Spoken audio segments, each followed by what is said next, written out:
గౌరవ ముఖ్యమంత్రి శ్రీ రేవంత్ రెడ్డి గారికి, గౌరవ ఉప ముఖ్యమంత్రి మిత్రులు ఆత్మీయులు బట్టి విక్రమార్క గారికి, ఇతర దిగ్గజాలకి, ఆహ్వానితులకు ప్రతి ఒక్కరికి నా హృదయపూర్వక నమస్కారాలు. తెలుగులో మాట్లాడడం కొంచెం చేంజ్ ఉంది కదా మీ చెవులకి. So let me have the privilege in talking in our mother tongue. ఇక్కడ మీ అందరికీ అనిపించవచ్చు, ఇక్కడ ఉన్నటువంటి ఆహ్వానితుల్లో చీఫ్ గెస్ట్ ఒక్కొక్కళ్ళు ఒక్కొక్క రంగానికి సంబంధించిన వాళ్ళు, ఫైనాన్స్ రంగానికి సంబంధించిన వాళ్ళు, అలాగే మాజీ గవర్నర్ ఆర్బీఐ సుబ్బారావు గారు, అలాగే ఇతర ఫైనాన్స్ వ్యక్తులు, అలాగే ఆటోమొబైల్ దిగ్గజం మహేందర్ గారు, ఇంతమంది ఉండగా వీళ్ళల్లో చిరంజీవి ఏమిటి సినిమా వాడు అనే భావం మీకు ఉండొచ్చు. మీకు కదా, నాకే ఉంది అది. నేను ఎంతో ఇక్కడ ఫిట్ అవుతాను అని నాకే అనిపించచ్చు. కానీ నా మీద ఎంతో గౌరవంతో ఒక సోదరుడుగా మన ముఖ్యమంత్రి గారు చిరంజీవి రావాలి అని నిన్న మన భట్టి విక్రమార్క గారిని, అలాగే IT and industrial minister Sridhar గారిని నా దగ్గరికి పంపించారు.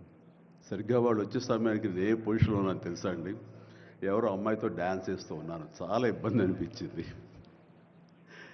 అన్నపూర్ణ స్టూడియోలో. సో ఆ సమయంలో వాళ్ళిద్దరు కూర్చోబెట్టి షూటింగ్ ఆపేయంట్రా అని చెప్పి వారి ఇచ్చిన తర్వాత అంత ఆప్యాయంగా నన్ను ఆహ్వానిస్తుంటే, ఇంత గొప్ప సభకి, ఇలాంటి ఒక గొప్ప గ్లోబల్ సమ్మిట్కి, తెలంగాణ రైజింగ్ అంటూ ఒక గొప్ప ఇనిషియేషన్కి 2047 ఇది ఎట్లా ఉండాలి అనే ఆ ఊహ తన బ్రెయిన్ చైల్డ్ అయినటువంటి మన ముఖ్యమంత్రి గారు ఆహ్వానిస్తే అది చాలా ప్రివిలేజ్డ్గా ఫీల్ అయ్యాను, ఎంతో గౌరవంగా ఫీల్ అయ్యాను, ఎంతో ఆనందంగా ఉన్నాను. మీ అందరితో పాటు ఈ రోజున ఇక్కడ నేను పార్టిసిపేట్ చేయడం అనేది నాకు దక్కిన గొప్ప అవకాశం, గొప్ప అదృష్టంగా నేను భావిస్తున్నాను. అయితే ఇక్కడ కేవలం చిరంజీవికి మాత్రమే ఇచ్చారు, అందుకే చిరంజీవిని ఆహ్వానించి అక్కడ కూర్చోబెట్టారు అని నేను అనుకోవటం లేదు.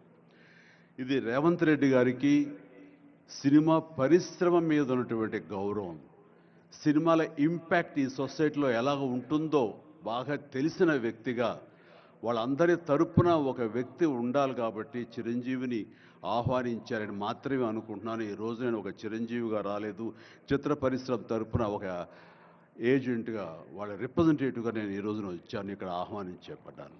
కాబట్టి దానికి ప్రత్యేకించి పరిశ్రమ తరపున శ్రీ రేవంత్ రెడ్డి గారికి మనస్ఫూర్తిగా నా హృదయపూర్వక ధన్యవాదాలు తెలియజేస్తున్నాను. సార్, మీకు గుర్తుంటే మీరు ప్రభుత్వం ఏర్పాటు చేసిన కొత్తల్లో మొదటి వారంలోనే ఎప్పుడో నేను మిమ్మల్ని అభినందించడానికి నేను వచ్చినప్పుడు మీరు నాతో అన్న మొట్టమొదటి మాట, ఈ హైదరాబాద్ని ఫిలిం హబ్గా చేయాలి.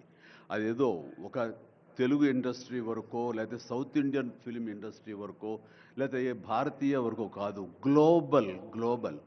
మనకి ఏమి తక్కువ అని, ఇక్కడ ఏ వనరులు తక్కువ అని చెప్పేసి, ఏ ఎంకరేజ్మెంట్ తక్కువ అని చెప్పేసి మనం ఎందుకు చేయలేకపోతున్నాం? ఎందుకు కొన్ని తెలుగు ఫిలిమ్స్ ఒక లాంగ్వేజ్కే మనం కన్ఫైన్డ్ అయ్యాం?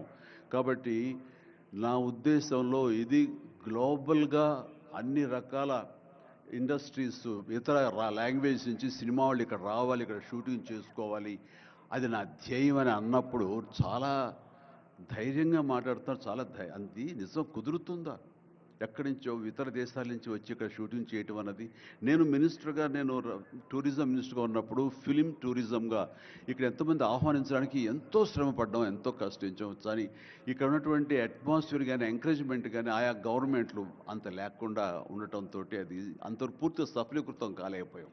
ఆ ఉద్దేశంతో నేను కొంచెం స్కెప్టికల్గానే ఉన్నాను. ఎంతవరకు కుదురుతుంది, ఈయన డ్రీమ్ సక్సెస్ చేయగలరా అని అనుకుంటూ, మీరు ఏమైనా చేయండి, మీ గైడెన్స్ ఇవ్వండి, మీరు ఏం చెప్తే దాన్ని ఫాలో అవడానికి మేమందరం రెడీగా ఉన్నామని ఒక మాట ఇచ్చి మాత్రం అన్నాను. కానీ విత్ ఇన్ నో టైం ఇంత పెద్ద ఎత్తున ఈయన అన్ని రకాల సెక్టార్స్ వాళ్ళని ఇన్వైట్ చేసి గ్లోబల్గా అందరినీ వెల్కమ్ చేసి ఈ రోజున అందులో ఒక పార్ట్గా సినిమాలను కూడా ఆయన వెల్కమ్ చేస్తున్నారంటే కనుక అది హ్యాట్స్ ఆఫ్. అది ఆయన ఒక్కరి వల్లే అయ్యింది. అన్నది అన్నట్టుగా కాకుండా అన్నది సాధ్యం చేసేలాగా ప్రాక్టికల్గా ఈ రోజున మనందరం చూస్తున్నాము. ఇది చాలు, డెఫినెట్గా ఆయన అనుకున్నది సాధిస్తారనే ప్రగాఢమైన నమ్మకం నాకు ఏర్పడింది. ఎందుకంటే ఆయన అన్నది హైదరాబాద్ అనేది సెంట్రల్ లొకేటెడ్ మన కంట్రీలో. ఏ ఇతర ఇంపార్టెంట్ సిటీస్కి వెళ్ళాలని సరే 1 అవర్ డిస్టెన్స్లోనే ఉంది. మేబీ ఢిల్లీ ఇంకొక 1 అవర్ పడుతుందేమో తప్ప. అండ్ ఇక్కడ లేని లొకేషన్స్ ఎక్కడ లేవు, ఎక్కడ లేకుండా పోలేదు.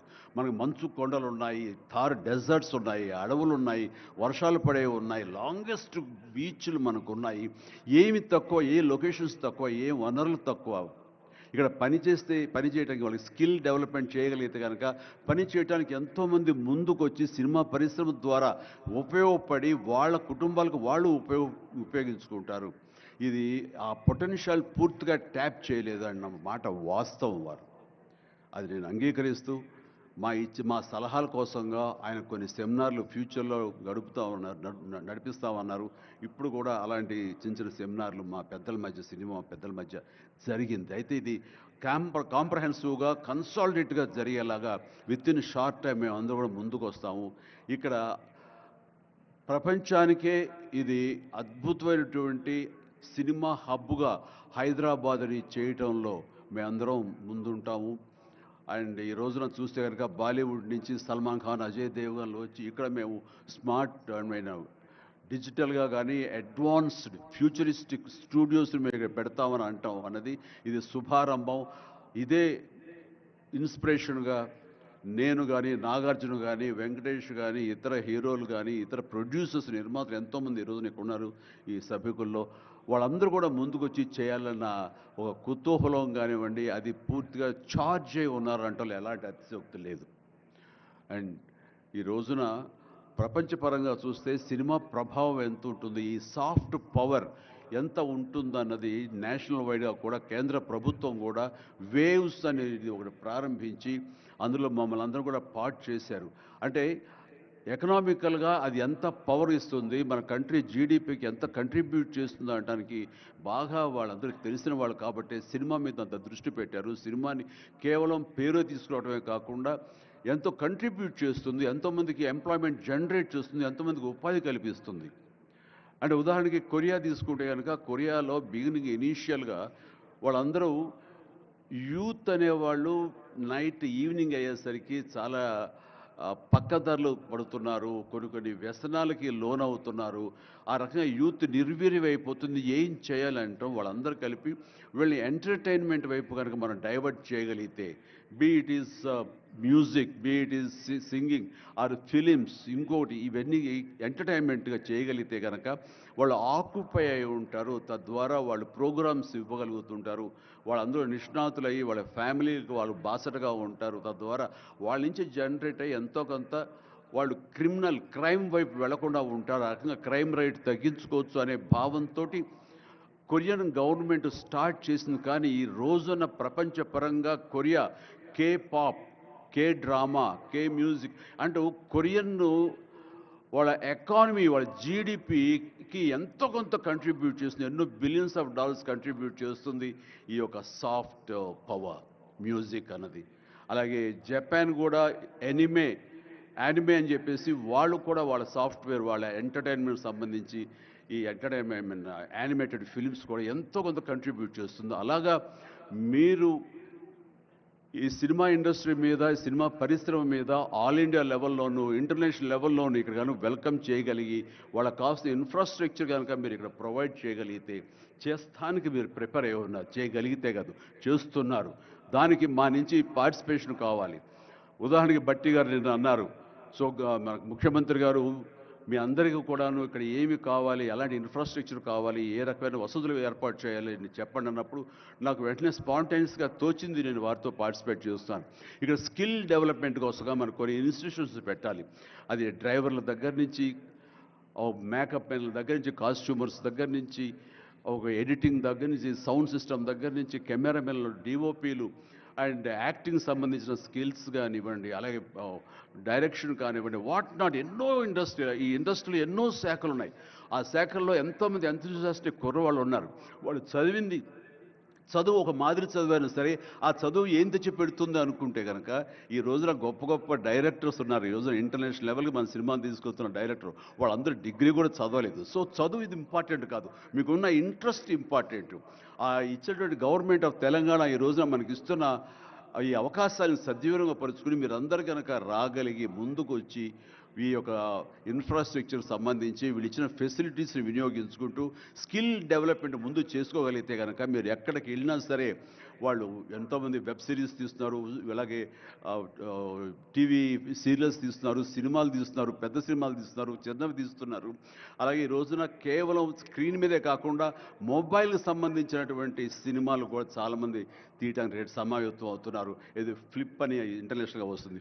ఇప్పుడే మహేంద్ర గారు నాతో మాట్లాడుతూ ఈ వర్టికల్ సంబంధించిన ఫిలిమ్స్ 3 మినిట్స్ నిడివి అయితే 10 మినిట్స్ మ్యాక్సిమం 10 మినిట్స్ నిడివి ఉన్నటువంటి సినిమాలు మనం చేయగలిగితే అది ప్రతి వాళ్ళ చేతుల్లో ఉండి అది వాళ్ళందరూ ఎంటర్టైన్ చేయగలుగుతుంది. దానివల్ల ఎంతో ఎకానమీ మనం డెవలప్ చేయొచ్చు, ఎంతోమందికి ఉద్యోగ అవకాశాలు ఇవ్వచ్చు. నేను దాన్ని ఇనిషియేట్ చేస్తానంటూ మహేంద్ర గారు చెప్తూ వచ్చారు. సో ఇవన్నీ కూడా ఇది సాదాసీదాటువంటి కాదు. సినిమా ఏదో ఆడుతుంది, 2 రోజులు డబ్బులు తెచ్చి పెడుతుంది, వాళ్ళు ఏదో మిగుల్చుకుంటారు కోట్లు అంటే తేలిగ్గా చూడదు. దీని వెనకాల చూస్తే కనుక లక్షలాది మంది యూత్ ఈ అవకాశాన్ని సద్వినియోగపరుచుకుని అభివృద్ధిలోకి రావచ్చు, పేరు ప్రఖ్యాతులు సంపాదించవచ్చు. తద్వారా ఇన్ రిటర్న్ మీరు కూడా ఈ కంట్రీకి, మన తెలంగాణకి మీరు ఎంతో కొంత ఎకనామికల్గా మన గ్రోత్ అవడానికి ఆర్థికంగా కూడా మీ సపోర్టు లభిస్తుంది. It's mutually reciprocal. కాబట్టి ఈ రోజున ఇక్కడ స్టూడియోకి స్థలాలు ఇస్తామంటున్నారు. స్కిల్ డెవలప్మెంట్కి కావాల్సిన క్లాసెస్ కావాల్సిన ఫ్యాకల్టీస్ కనుక అధ్యాపకులు మనం తెచ్చుకుంటే వాళ్ళ ద్వారా ఎంతోమంది ట్రైనింగ్ ఇచ్చిన వాళ్ళం అవుతాము. ఇది సద్వినియోగపరచుకోండి. దీని మీద మన ఇండస్ట్రీలో పెద్దలు కూడా సీరియస్గా ఆలోచించండి.